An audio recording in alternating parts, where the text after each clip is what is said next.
Hello dears, வணக்கம். Welcome back to my channel voice of Vinothini. திடீர் daddy அப்படிங்கிற இந்த ட்ராமாவை பார்க்கலாங்களா? ஆக்சுவலாக இந்த ட்ராமாவில் வந்து பயங்கர சிரிப்பாக இருக்கும். நிறைய சீன்ஸ் அப்படி தான் இருக்கும். நான் ரொம்ப கண்ட்ரோல் பண்ணிட்டு தான் வாய்ஸ் ஓவர் கொடுத்துருக்கேன். பட் பல இடங்களில் நான் அப்படியே பல்ல காட்டி சிரிக்கிற மாதிரி தான் உங்களுக்கு வந்து ஃபீல் ஆகும். அப்படியே கொஞ்சம் அட்ஜஸ்ட் பண்ணிட்டு பாருங்கள். செம்ம சூப்பரான ட்ராமா, எனக்கு ரொம்ப பிடிச்சிருந்தது. நம்ம சேனலில் நம்ம எவ்வளோ ட்ராமாஸ் பார்த்துருப்போம் இல்லையா? எல்லாம் ஒன்றுக்கு ஒன்று வித்தியாசமாக தான் இருக்கும். அதே மாதிரி ஒரு வித்தியாசமான ட்ராமா தான். போலீஸ் டிடெக்டிவாக கம்பீரமாக இருந்த மனுஷன் திடீர்னு ஒரு குழந்தைக்கு தகப்பனாயிடுறாரு. அது எப்படி, அதுக்கப்புறம் என்ன நடந்தது அப்படிங்கிறது தாங்க கதையே. வீடியோக்குள்ளே போகிறதுக்கு முன்னாடி என்னோட வாய்ஸ் ஓவர் நரேஷன் ஸ்டோரி எல்லாம் பிடிச்சிருந்தா லைக் பண்ணிட்டு பாருங்க. அப்படியே உங்கள் ஃப்ரெண்ட் அண்ட் ஃபேமிலி கூட எல்லாம் ஷேர் பண்ணிக்கோங்க. இது வரைக்கும் யாராவது சப்ஸ்கிரைப் பண்ணாமல் என் சேனலை பார்த்துட்டு இருந்தீங்கன்னா மறக்காம சப்ஸ்கிரைப் பண்ணிக்கோங்க. இப்போ அங்கே கதைக்குள்ளே போயிடலாம். எபிசோட ஸ்டார்டிங் சீனில் நம்ம கதையோட நாயகன், இவர் பேர் ஜங்குன்னு காரை ஓட்டிட்டு வந்துகிட்டே இருக்காரு. போலீஸ் கிட்ட மாட்டிக்கிறாரு. லைசன்ஸ் எடு, பேப்பர் எடு அப்படிங்கிறதுக்கு ஏதோ எடுக்கிறான் அப்படின்னு சொல்லிட்டு கொஞ்சம் பணத்தை கொடுத்து சரி கட்ட பார்த்தா, என்னை பார்த்தா எப்படி தெரியுது, லஞ்சம் வாங்குற போலீஸ் மாதிரி தெரியுதா? ஒழுங்கா பேப்பர் லைசன்ஸ் எடுடா அப்படின்னு சொல்லிட்டு அந்த போலீஸ்காரர் கேட்க, பின்னாடி சீட்ல இருந்து குழந்தை அழுகுது. இப்ப எதுக்கு அழுகிற யுவி அப்படின்னு சொல்லிட்டு என்ன பண்றதுனே தெரியாம இருக்காரு. அந்த சமயத்துல டக்குன்னு பிளாஷ்பேக் போகுது. ஒரு வருஷத்துக்கு முன்னாடி எப்படி இருந்த மனுஷன் தெரியுமா இவரு? ரன்னிங்கு, ஃபயருங்கு, சேசிங்கு அப்படின்னு சொல்லிட்டு கிரிமினல்ஸ் பின்னாடி ஓடி போய் கண்டுபிடிச்சு அரெஸ்ட் பண்ண இந்த கை இப்போ இந்த பச்சை குழந்தைய தூக்குது. அப்படி இருந்தனா இப்படி ஆயிட்டனே அப்படின்னு சொல்லிட்டு ஃபீல் பண்ணிட்டு எப்படியும் அந்த டிராஃபிக் போலீஸ் எல்லாத்தையும் சமாளிச்சுட்டு இருக்கிற அப்பார்ட்மெண்ட்ல பேஸ்மெண்ட்ல கொண்டு காரை பார்க் பண்றாரு. அந்த சமயத்துல குழந்தைய தூக்குனா குழந்தை கிட்ட இருந்து ஏதோ ஸ்மெல் வருது. ஐயோ அப்படின்னு யோசிச்சா மறுபடியும் பிளாஷ்பேக்.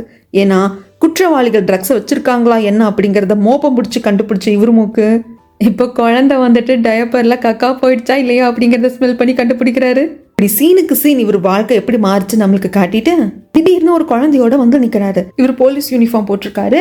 எனக்கு தெரிஞ்சு இப்ப கை குழந்தை இருக்கிற குழந்தை தான் வளர்ந்துடுச்சு போல இருக்கு. அந்த குழந்தைக்கு ஒரு 5 வயசு இருக்கும். அந்த குழந்தை ஒரு போட்டோவை காமிச்சு, இது என்னது, இது யார் அந்த உமன் கூட நீங்க ஹேண்ட் ஷேக் பண்ணிட்டு இருக்கீங்களே, 2 பேர் ரிலேஷன்ஷிப் இருந்தீங்களான்னு கேட்கறதுக்கு, பாப்பா என்ன பெரிய பெரிய வார்த்தை பேசுற, எனக்கு 5 வயசு ஆகுது, எனக்கு எல்லா ரிலேஷன்ஷிப்பை பற்றி தெரியும் அப்படிங்கிறப்போ சிரிச்சுக்கிட்டே அந்த ஃபோட்டோ ஃப்ரேமை பார்க்குறாரு. ஆக்சுவலாக இந்த கதையை பொறுத்த வரைக்கும் ஒவ்வொரு எபிசோட்லையும் இந்த மாதிரி ஒரு ஃபோட்டோ வருங்க. அதிலிருந்து தான் ஒரு கதையாக ஆரம்பிக்கும். எபிசோட் 1ஓட கதை அப்படிங்கிறது இந்த ஃபோட்டோல இருந்து தான் ஆரம்பிக்குது. அந்த ஃபோட்டோக்குள்ளே போகிறப்போ நீங்கள் நினைக்கிற மாதிரி இல்லை, இவங்க 2 பேரும் நட்பின் ரீதியாகவும் கை குலுக்கிக்கல, காதல் ரீதியாகவும் கை குலுக்கிக்கல. அதுக்கப்புறம் தெரியும் கச்சமுச்சான்ட்டு அப்படியே கதை ரிவர்ஸ்க்கு வருது. இவங்க ஏற்கனவே இருந்த அப்பார்ட்மெண்ட்லேருந்து வேற ஒரு அப்பார்ட்மெண்ட்டில் ஒரு ஃப்ளாட் பார்த்துட்டு குடி வரலாம் அப்படின்னு வருவாங்க. திங்ஸ் எல்லாத்தையும் எடுத்து வச்சுட்டு இருப்பாங்க. அந்த சமயத்தில் குழந்தைய பார்த்துக்கிறது நம்ம கதையோட நாயகன் அப்படின்னு சொல்லிட்டேன். இவர் கூடவே ஒன்றா தங்கியிருப்பாரு மின். இவங்க 2 பேரும் ஃப்ரெண்ட்ஸு. மின் வந்து ஒரு காஃபி ஷாப் வச்சிருக்காரு. நம்ம ஹீரோ போலீஸ் டிடெக்டிவாக இருந்தப்போ நிறைய அவார்டெல்லாம் வாங்கியிருப்பாரு. அதெல்லாம் பார்த்து எடுத்து கொண்டு போய் வைங்க அப்படிங்கிறப்போ மின் கிண்டல் பண்ணுறாங்க. கவலைப்படாதீங்க, இன்னும் அடுத்த 1 வருஷம் கழிச்சதுக்கு அப்புறமாக்க பெஸ்ட் நானி அப்படிங்கிற அவார்டை நீங்கள் வாங்குவீங்க அப்படின்னு சொல்லி கிண்டல் பண்ணிட்டு இருக்காங்க. இப்படி இவங்க 2 பேரும் அடிச்சுக்கிறது, பிடிச்சிக்கிறது, கொஞ்சம் பேசிக்கிறது எல்லாத்தையும் 2 லேடிஸ் தள்ளி நின்று பார்க்குறாங்க. அவங்களும் இப்போதான் குழந்தை பெற்றிருப்பாங்க போல இருக்கு. அவங்க குழந்தைய அப்படியே காட்டில் வச்சு தள்ளிட்டு வந்துட்டு இருக்காங்க. என்னது, ஒருத்தர் குழந்தையோட அப்பா ஓகே, இன்னொருத்தர் யாரா இருக்கும், குழந்தையோட அம்மாவே பார்க்கலையே அப்படின்னு சொல்லிட்டு இருக்கிற சமயத்தில், உங்களுக்கு ஒன்று தெரியுமா, இப்பெல்லாம் பசங்களுக்கு பொண்ணுங்க மேலே இன்ட்ரெஸ்ட் போயிடுச்சு. ஆம்பளைங்களும் கல்யாணம் பண்ணிக்கிறாங்க, ஆனால் குழந்தை பெற்றுக்க முடியாது இல்லையா? அதனால ஒரு குழந்தைய தத்தெடுத்து நான் தாண்டா உனக்கு அப்பா, நான் தாண்டா உனக்கு அம்மா அப்படின்னு சொல்லிட்டு இவங்க 2 பேரும் சேர்ந்து வாழ ஆரம்பிச்சிருவாங்க. உங்களுக்கு அது தெரியாதா அப்படின்னு சொல்லிட்டு ஒரு பொண்ணு கேட்குறப்போ, இன்னொருத்தவங்க வந்து கொஞ்சம் ஆன்டி மாதிரி இருப்பாங்க. லேட் மேரேஜா லேட் குழந்தையான்னு தெரியல, அவங்களுக்கு லேட்டாக குழந்தை பிறந்திருக்கும். இன்னொரு பொண்ணு கொஞ்சம் யங்கா இருப்பா, அவளுக்கு ஒரு 20ஸ்லேயே குழந்தை பிறந்திருக்கும். இவங்க பேசினது கேட்டதும் மின்னுக்கெல்லாம் திக்குன்னு ஆயிடுது. ஐயோ, நீங்க நினைக்கிற மாதிரி கிடையாது, எனக்கு பெண்களை ரொம்ப பிடிக்கும். இன்னும் சொல்ல போனா நான் வந்து நிறைய டேட்டெல்லாம் கூட பண்ணிட்டு, எனக்கு பொம்பளைங்களை தான் பிடிக்கும் அப்படின்னு சொல்லிட்டு ரெஜிஸ்டர் பண்றாரு. அப்பதான் அந்த கேட்ட 2 லேடிஸ்க்கும் ஞாபகம் வருது. சார், இங்க பக்கத்துல நீங்க காஃபி ஷாப் வச்சிருக்கீங்களா அப்படிங்கிறப்போ ஆமான்னு சொல்றாங்க. அந்த இடத்துக்கு இன்னொரு லேடி என்டர் ஆகுறாங்க. அந்த லேடிக்கு நம்ம ஜங்க தெரிஞ்சிருக்கு. இவங்க பேர் வந்து ஜோஜியை பார்த்ததும் முன்ன இருந்துட்டு, ஜோஜி உங்களுக்கு என்ன தெரியலையா, போலீஸ் டிபார்ட்மெண்ட்ல சேர்ந்த ஒரே மாசத்துல வேலையை விட்டு நின்னுட்டானே, அது நான் தான் பெருமையா வேற சொல்லிக்கிறாரு. ஆனா குழந்தைய பாக்குறாங்க ஜோஜி, அப்படியே ஜங்க பாக்குறாங்க. பார்த்துட்டு, ஆமா ஜோஜிங்கிறது கொஞ்சம் லென்த்தா இருக்குல்லங்க, ஜோன்னு வச்சுக்கலாம். ஜோ அப்படியே ஜங்க பார்த்துக்கிட்டு, ஆக்சுவலா இது உங்க குழந்தையா, உங்களுக்கு கல்யாணமானது எனக்கு தெரியாது அப்படிங்கிறாங்க. உடனே இந்த லேடிஸ் வந்துட்டாங்க காசிப் கேட்கறதுக்கு ஜோ கிட்ட.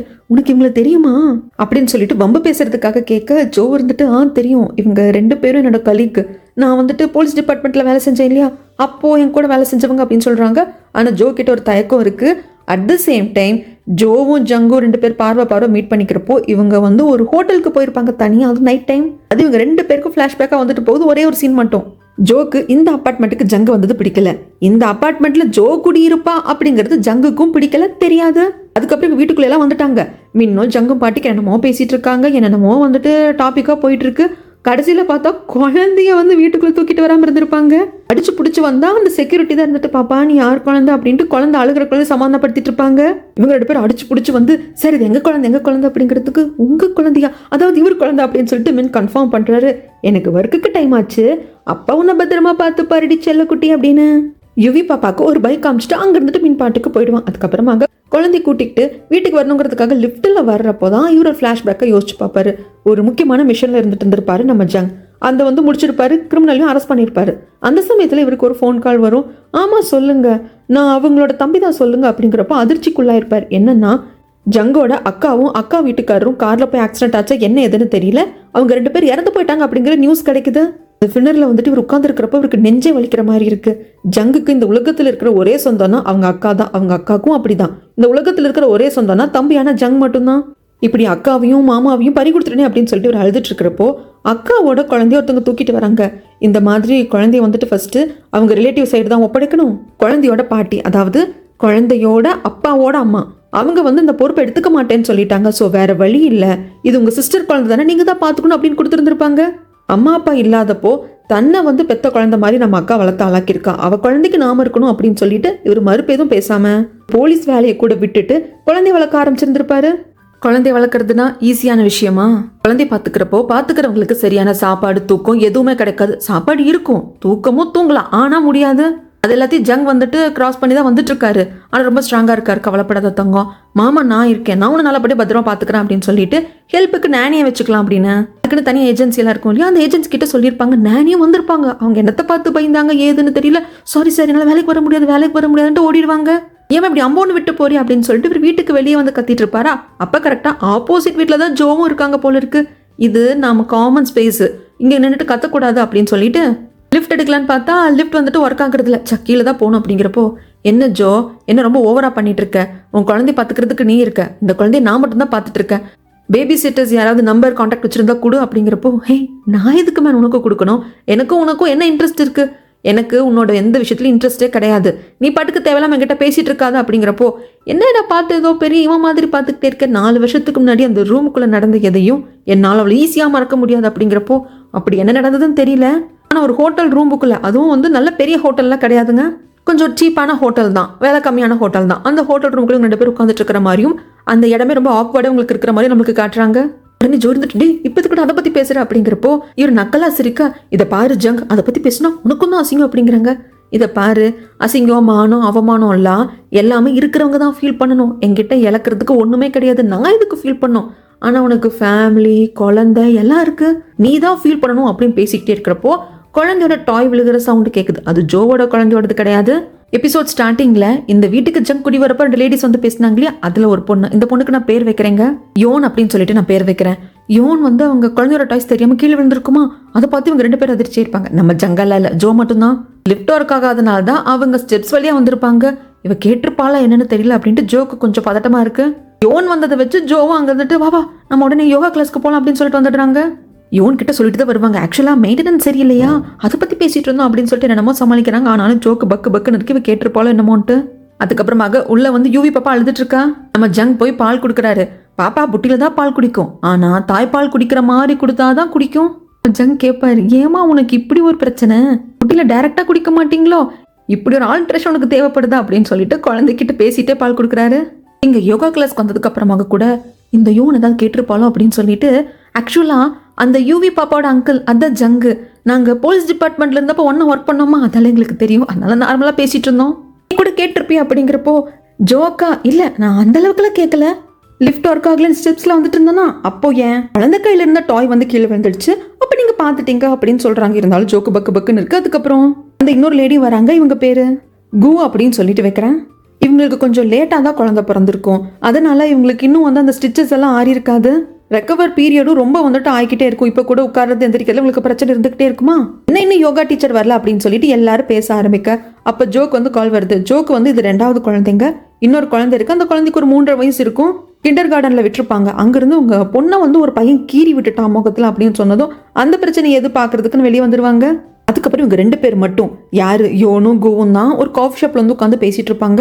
அப்போ இவ எல்லாத்தையுமே சொல்லிடுவான். இந்த யோனை நான் இந்த மாதிரி கேட்டேன், அந்த ஆள் ஜங் என்ன தெரியுமா சொன்னா, நீயும் நானும் ஒரு ரூம்ல இருந்தோம் இல்லையா, அதை நான் யார்ட்டி சொல்ல மாட்டேன், அப்படி சொன்னா உனக்கு தான் மானம் போகும், அப்படி நல்லா பேசிக்கிட்டான், என்ன சொல்ற அப்படின்னு சொல்லிட்டு 2 பேர் காசு பேசிட்டு இருக்கிறப்போ ஜங்குங்கிற பேர் அடிப்படுது இல்லையா. அந்த சமயத்தில் இந்த காஃபி ஷாப்பை வந்து ரன் பண்றதே வந்துட்டு மின் தான் இல்லையா. அவர் வந்துட்டு நீங்க யாரை பத்தி பேசிட்டு இருக்கீங்க, ஜங்கு பத்தி பேசிட்டு இருக்கீங்களா அப்படின்னு கேட்கிறப்போ ஐயோ இல்லைங்க இது வேற ஜங்கு அப்படின்னு சொல்லி சமாளிக்கிறாங்க. அப்பதான் இவங்க கிட்ட பேசுறப்ப இன்னொரு விஷயமும் தெரிய வருது. குழந்தைங்களுக்கும் யோகா இருக்குங்களாங்க. இந்த குழந்தைங்களுக்கெல்லாம் என்ன வயசு இருக்கும், ஒரு 6-7 மாசம் குழந்தைங்க மாதிரி தான் தெரியுது. மிஞ்சி போனா 1 வயசுக்குள்ள தான் இருக்கும். இந்த குழந்தைங்களுக்கு யோகா கிளாஸ் இருக்கான், அதுக்காக வந்திருக்கேன் அப்படின்னு சொல்றப்போ மீன் வந்துட்டு கேட்குறாங்க, அது குழந்தைங்களுக்கு எந்த வகையில் ஹெல்ப் பண்ணுது, யோகா அட்டன் பண்ணாதாங்க குழந்தைங்க எந்த பிரச்சனையும் நல்லா தூங்குவாங்க அப்படிங்கிற சமயத்தில் மீன் யோசிக்கிறான், இதை நாமே ஜங்க கிட்ட சொல்லக்கூடாதுன்னு சொல்லிட்டு. ஆனால் இங்கே ஜங்கோட நிலைமை பரிதாபத்துலேயும் பரிதாபமா இருக்கு. கையில் வச்சுட்டு இருந்தாதான் யுவி பாப்பா தூங்குறான், கீழே போட்டா எழுந்துக்கிறான். அதனால இவருக்கு தூக்கம் இல்லை, சரியா சாப்பாடு இல்லை, வீடெல்லாம் கலைஞ்சு கிடக்குது, கண்ணெல்லாம் செவன்னு இருக்கு. ஒரு வழியா குழந்தை தூங்கிடுச்சு. மீன் சொல்றாரு சரி பக்குவமா கீழே வைப்போம் அப்படின்னு சொல்லிட்டு வச்சா மேலே வீட்டில் யாரோ சண்டை போட்டுக்கிறாங்க போல இருக்கு. அந்த டாய் விழுகிறது ஏதோ ஒரு சவுண்டு கேட்டு குழந்தை மறுபடியும் எழுந்து அழ ஆரம்பிக்குது. மின் வந்துட்டு சொல்வார், இந்த மாதிரி காஃபி ஷாப்பில் மதர்ஸ் எல்லாம் வந்தாங்க பேசிக்கிட்டாங்க, குழந்தைக்கு யோகா கிளாஸ் இருக்குங்கிறப்போ அதெல்லாம் அப்போ இவர் பெருசாகவே எடுத்துக்கல, நான் போய் சண்டை போட்டு வரேன் அப்படின்னு சொல்லிட்டு வெளியே நின்று காலிங் பெல் ப்ரெஸ் பண்ணால் உள்ள இருந்தே பேசி அனுப்பிச்சிடுறாங்க. சாரிங்க இதுக்கப்புறம் இப்படி நடக்காதுன்னு சொல்லிட்டு அனுப்பிச்சிடுறாங்க. ராத்திரியும் பகலுமா குழந்தைய பார்த்து இவருக்கு சரியா தூக்கம் இல்லாமல் சாப்பாடு இல்லாமல் ஒரு டைம் மயக்கம் போட்டே விழுந்துடுவாங்க. கடைசியில் இவரை ஹாஸ்பிட்டலில் சேர்த்து ட்ரிப்ஸ் இறக்க வேண்டியதாக போயிடுச்சு. அப்போதான் மீன் கேட்குறாங்க, நானி கரெக்டாக வச்சுக்கலாம்ல, பேபி சிட்டர்ஸ் எல்லாம் வர்றாங்கல்ல அப்படிங்கிறப்போ இவங்க வீட்டுக்கு பேபி சிட்டர்ஸே போக மாட்டேன்னு சொல்கிறாங்க. எல்லாரும் பதறாங்க, பயப்படுறாங்க. அப்போ இங்கே 2 பேபி சிட்டர்ஸ் 3 பேபி சிட்டர்ஸ் வந்துட்டு இருப்பாங்க. அந்த ஏஜென்சியில் கால் பண்ணி கேட்குறப்ப கூட நாங்கள் வரமாட்டோம் அப்படின்னு சொல்லிட்டு கையாட்டுறாங்க. அப்புறம் தான் தெரிய வருது இவர் இந்த பேபி சிட்டர்ஸ் எல்லாம் வர்றப்போ ஏதோ கிரிமினலை செக் பண்ணுற மாதிரி வெப்பன்ஸ் இருக்கான்னு செக் பண்ணுறதும். அதில் இவர் எப்படி குழந்தைக்கு பால் கொடுப்பாரு, அதே மாதிரி பாலை புட்டில எல்லாம் ரெடி பண்ணி ஃபீடிங் பாட்டில் இப்படி தான் ஃபிக்ஸ் பண்ணிட்டு கொடுக்கணும்னு சொல்லியிருப்பாங்க. அப்போ கூட ஒரு அம்மா கடைசியில் ஓடி வந்துச்சே, அந்த பேபி சிட்டர் இதுக்காக தான் பயந்து போய் ஓடி வந்திருப்பாங்க. ஆளுங்களுக்கு மனசு கேட்கல, அந்த யுவி குழந்தை அழகு பாவம், தாய் தகப்பம் இல்லாமல் இருக்கு, நம்ம ஹெல்ப் பண்ணணும், ஆனால் அந்த ஆள் நினச்சா பயமா இருக்கு அப்படின்னு சொல்லிட்டு யாரும் போக மாட்டேன்னு சொல்றாங்க.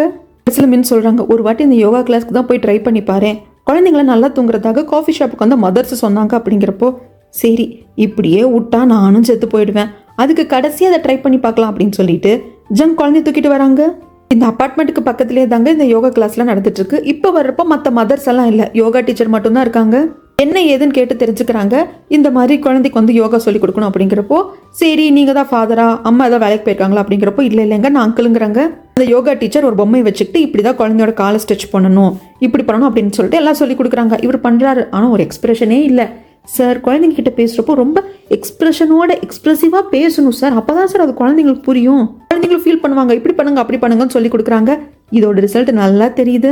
இந்த வீட்டுக்கு வந்ததுக்கப்புறம் நைட் பாப்பா நல்லா தூங்கிட்டா, இவர் நான் தூங்கிட்டு இருக்கேன், இது பாசிபிள் இல்லையே, யுவியனை தூங்க விட மாட்டாளே அப்படின்ட்டு பார்த்தா நல்லா தூங்கிட்டு இருக்கா. இவருக்கு பயங்கர சந்தோஷமாயிடுது. அடுத்த நாள் இதை மீன்கிட்டையும் சொல்றாரு, குழந்தை சரியா தூங்காததுனால இவர் குளிச்சிருக்க மாட்டாரு, தலை கூட அலசிருக்க மாட்டாரு. மீன்கிட்ட சொல்றப்போ டே நிஜமா குழந்தை தூங்குச்சா பாருடா, நான் குளிச்சு ட்ரெஸ் எல்லாம் கூட மாத்திருக்கேன், வேணா தலையை மோந்து பாருங்கிறப்போ எல்லாம் ஓகே. தலையில துணி துவைக்கிற சோப்போட ஸ்மெல் வருதுங்கிறப்போ எதை போட்டு குளிச்சா என்ன, நான் ஃப்ரெஷ் ஆயிருக்கேன் அப்படின்னா என்ன, யுவி தூங்கியிருக்கான்னு அர்த்தம், யோகா கிளாஸ் ஒர்க் அவுட் ஆயிருக்கு பாத்தியா, நானே ஃபர்ஸ்டே சொன்னேன்ல அப்படின்னு மீன் சொல்றப்போ யோகா டீச்சர் கிட்ட இருந்து கால் வருது. ஏன்னா இப்போ இவங்க எல்லாருமே ஒரு ஸ்லாட்ல இருப்பாங்க, மற்ற மதர்ஸ் எல்லாமே அதில் உங்களை ஆட் பண்ணுறதுல அவங்க விரும்பல. நெக்ஸ்ட் மந்த் வந்து உங்களுக்கு ஒரு புது ஸ்லாட் வரும், அதில் ஆட் பண்ணுறோம் அப்படிங்கிறப்போ இல்லை நெக்ஸ்ட் மந்த் தான், இல்லைங்க ப்ளீஸ் சொல்லுங்க, மற்ற மதர்ஸ் கிட்டலாம் நானே பேசுகிறேன் அப்படின்னு சொல்லிட்டு கெஞ்சி கூத்தாடுறாங்க. இந்த யோகா டீச்சர் எனக்கு பிரச்சனை இல்லைங்க, மற்ற மதர்ஸ் ஒத்துக்கிட்டா ஓகே அப்படின்னு சொல்லிட்டு சொல்லிடுறாங்க. மற்ற மதர்ஸ்னா யாரு, ஜோ, யோன், கோ இவங்கெல்லாம் தான். மற்றவங்க கிட்ட கூட பேசிடலாம், இந்த ஜோ கிட்ட நான் போய் இறங்கி பேசவே மாட்டேன், இந்த ஒரு யோகா கிளாஸ் தான் இந்த வட்டாரத்துலேயே இருக்கா, வேற எங்கேயும் இல்லையா அப்படின்னு சொல்லிட்டு மற்ற யோகா கிளாஸ்க்கெல்லாம் கேட்டால் அது ரொம்ப தூரமாக இருக்குது, அங்கேயும் ஸ்லாட் ஃபுல்லாக இருக்குது, 2 மாதத்துக்கு அப்புறம் டைம் கொடுக்குறேன் அப்படிங்கிறாங்க, இன்னொன்று ஏர்லி மார்னிங்குங்கிறாங்க. எதுவுமே ஒத்து வர்றதில்ல, வேற வழி இல்லாமல் ஜோ கிட்ட பேசுகிறாங்க. ஏன்னா இந்த அப்பார்ட்மெண்ட்டில் யாரெல்லாம் அந்த யோகா கிளாஸ்க்கு போகிறாங்களோ அந்த மதர்ஸ் எல்லாம் இந்த அப்பார்ட்மெண்ட்டில் இருக்காங்களா, அவங்க குரூப்பை மெயின்டைன் பண்ணுறதே ஜோ தான், அவங்க அந்த குரூப்புக்கே பிரசிடென்ட்டு. அதனால ஜோவை பார்த்து என்ன ஏதுன்னு பேசுகிறப்போ ஜோ இருந்துட்டு இந்த அப்பார்ட்மெண்ட் விட்டு நீ போயிடு, அதுக்கு நான் உனக்கு ஹெல்ப் பண்ணுறேன், அதுக்கப்புறமா இந்த யோகா கிளாஸ் சேர்ந்துக்கோ அப்படிங்கிறப்போ என்ன பேசிகிட்டு இருக்க, என்னோட யுவி தூங்கணுங்கிறதுக்காக இத்தனையும் பண்ணிட்டு இருக்கேன், அது மட்டும் இல்லாமல் நான் இப்போ தானே இந்த அப்பார்ட்மெண்ட்டுக்கு கூட்டி வந்தேன் அப்படிங்கிறப்போ இதெல்லாம் வந்து வேலைக்காகாது, நான் கிளம்புறேன் அப்படிங்கிற சமயத்தில் ஜோ சொல்கிறாங்க எனக்கும் உனக்கும் ஏதோ இல்லிசிட் அஃபேர் இருக்குது அப்படிங்கிற மாதிரி பேசிக்கிறாங்க. இன்னைக்கு நானும் நீயும் வீட்டுக்கு முன்னாடி பேசிட்டு இருந்தோம் இல்லையா, அது அந்த யோன் பொண்ணு அரையும் குறையமாக கேட்டுட்டு வேற மாதிரி பரப்ப ஆரம்பிச்சிட்டா, நம்ம 2 பேருக்கு இடையில ரூமர்ஸ் இருக்குது அப்படின்னா நான் கல்யாணமானவன், என்னால் போக முடியாது, அது மட்டும் இல்லாமல் கிண்டர் கார்டனுக்கு என்னோட பெரிய பொண்ணை சேர்க்கறதுக்காக தான் இந்த அப்பார்ட்மெண்ட்டுக்கே நான் குடி வந்தேன், அதனால என்னால் போக முடியாது, நீ என்ன குழந்தைய மட்டும் தான் வச்சிருக்கேன், நீ போயிடலாம்ல அப்படிங்கிறப்போ இவர் ஒரு ஐடியா கொடுக்குறாரு. உனக்கு அந்த ரூமர் தான் பிரச்சனை, அந்த ரூமரை வேற மாதிரி மாத்திடலாம். எப்படி அப்படின்னு சொல்லிட்டு கேட்குறப்போ, ஒரு வாட்டி ஒரு கிரிமினலை பிடிச்சி விசாரிச்ச சமயத்தில் அந்த ஆளோட ஃபோனில் இருக்கிற வீடியோஸ் எல்லாம் பார்த்துருப்பாங்க. அதில் ஒரு தப்பான வீடியோ இருந்திருக்கும். இந்த மாதிரி எல்லாம் பார்த்துருப்பானா அப்படின்னு சொல்லிட்டு இருக்கிறப்போ தண்ணி இவர் மேலே கொட்டிக்கும். அது இவர் தட்டி விடுறப்போ ரூமுக்குள்ள வந்து பார்த்து ஜோ தப்பா புரிஞ்சுப்பாங்க. நீ எல்லாம் ஒரு போலீஸா, தப்பு தப்பான வீடியோ பார்த்து தப்பா பண்ணிட்டு இருக்கே அப்படின்னு சொல்லிட்டு அடிச்சிருந்திருப்பாங்க. ஆனா அதுக்கப்புறம் உண்மை தெரிய வந்து ஜோ சாரி கேட்டிருப்பாங்க. இதெல்லாம் டிபார்ட்மெண்ட்ல இருந்தப்போ நடந்த விஷயம். அந்த யோன் என்ன கேட்டிருப்பா, அந்த ரூமுக்குள்ள நடந்தது எனக்கும் உனக்கும் தானே தெரியும், நம்ம பேசுனது அரைங்குறையமா கேட்டுட்டா இல்லையா, அந்த விஷயத்த இந்த விஷயமா மாத்திரலாம் அப்படின்னு. யோனோட வீடு தான் லாஸ்ட் ஃப்ளோர், அதுக்கு மேல மொட்டை மாடி தான். அந்த மொட்டை மாடி மேல இவங்க 2 பேரும் சத்தம் போட்டு இதை பத்தி பேசிக்கிற மாதிரி பேசி அந்த யோனை கேட்கவும் வச்சிடுறாங்க. அப்ப யோன் கேட்டுட்டா, அப்போ இவ்வளவு தானே அவங்க 2 பேருக்குள்ள இல்லசிட் அஃபேர்லாம் இல்லையா, நான் தான் தப்பா புரிஞ்சுக்கிட்டேனா, இந்த யூவி பாப்பாவோட அங்கிள் ரொம்ப மோசம், ரொம்ப தப்பானவன் அப்படின்னு சொல்லிட்டு அந்த பொண்ணு நம்பவும் ஆரம்பிக்கிறா, எல்லார்கிட்டையும் சொல்லவும் செஞ்சிடுறா. இந்த டீலிங் கரெக்டா ஒர்க் அவுட்டும் ஆயிடுது. நம்மளோட ஜோ மேல இருந்த அந்த களங்கமும் போயிடுச்சு. இதனால யோகா கிளாஸ்ல குழந்தையோட வந்து நீங்க ஜாயின் பண்ணிக்கலாம் வந்து ஜங் அப்படின்னு சொல்லிட்டு ஜோ சொல்லிட்டாங்க. இதை பாரு ஜங், இந்த ரகசியம் உண்மையில அந்த ரூமுக்குள்ள என்ன நடந்தது, அந்த ஹோட்டல் ரூமுக்குள்ள நடந்தது எனக்கு உனக்கு தான் தெரியும்.